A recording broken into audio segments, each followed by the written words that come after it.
Hi පොඩි අද මං හදනවා බෝංචි කරි එකක්. මෙන්න මේ විදිහටත් ඔයගොල්ලෝ බෝංචි කරි එක හදලා බලන්නකෝ. හරිම රසයි මේ විදිහට. මුලින්ම මම මේ විදිහට තෙල් ටිකක් දාගන්නවා. ඊට පස්සේ ඒකට අබ චූට්ටක් දාගන්නවා. උළුහාල් දාගන්නවා. මේ ටික බැද ගන්නවා මං. හොඳට සද්ද ඇහෙන්න බැද ගන්නවා. ඊට පස්සේ මං ඒකට මේ කපාගත්ත සුදු ලුණු, රම්පේ කරපිංචා, මිරිස් ටිකක් දාගෙන ඒ ටිකත් හොඳට බැද ගන්නවා. මේ ස්ටෙප් ටික අවශ්‍යම නැහැ. මේක බදින්නේ නැතුවත් නිකම්ම මෙන්න මේ විදිහට බෝංචි ටිකට මේ අවශ්‍ය ද්‍රව්‍ය ටික දාලා ඉවරලා තැම්බෙන්න දෙන්නත් පුළුවන්. තෙල් කන්න අකමැති කෙනෙක්ට. ඒ විදිහට මෙන්න මේ වගේ ලොකුවට මම කපාගත්ත බෝංචි ටික දාගන්න. බෝංචි ගොඩක් පොඩි වෙන කැපුවේ නැහැ. මේ ගානට කැපුවේ. ඒකට ගම් මිරිස් අමු 3-5 කහ එතකොට ලුණු චුට්ටක් මෙන්න මේ විදිහට පොඩි ප්‍රමාණයක් තමයි මම දාගන්නේ. ඒකට මම අබ ක්‍රීම් චුට්ටකුත් දාගන්නවා.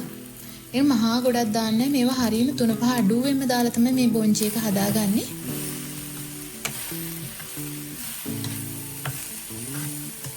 ඊට පස්සේ මෙන්න මේ විදිහට උකු පොල් කිරි දාගෙන මම මේක කවලම් කරගන්නවා.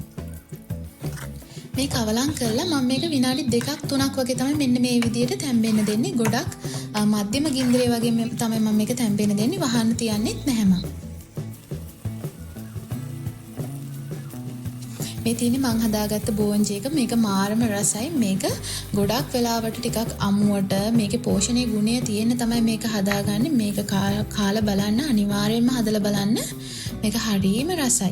ඉතින් මේ විදිහට හදාගත්ත බෝංචිත් එක්ක මම ලුණු මිරිසක් හදාගත්තා. ඒකත් එක්ක තමයි බත් කෑවේ.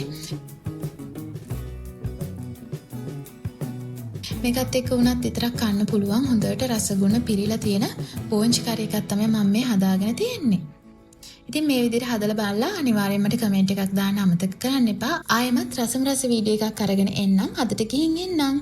මගේ වීඩියෝ එක බැලුවට ගොඩාක් ස්තුතියි. වීඩියෝ එකට ලයික් එකක් දාන්න අමතක කරන්න එපා. සබ්ස්ක්‍රයිබ් කරලා නැති කවුරු හරි ඉන්නවනම් මගේ වීඩියෝස් බලන්න මාව සබ්ස්ක්‍රයිබ් කරලා තියන්න.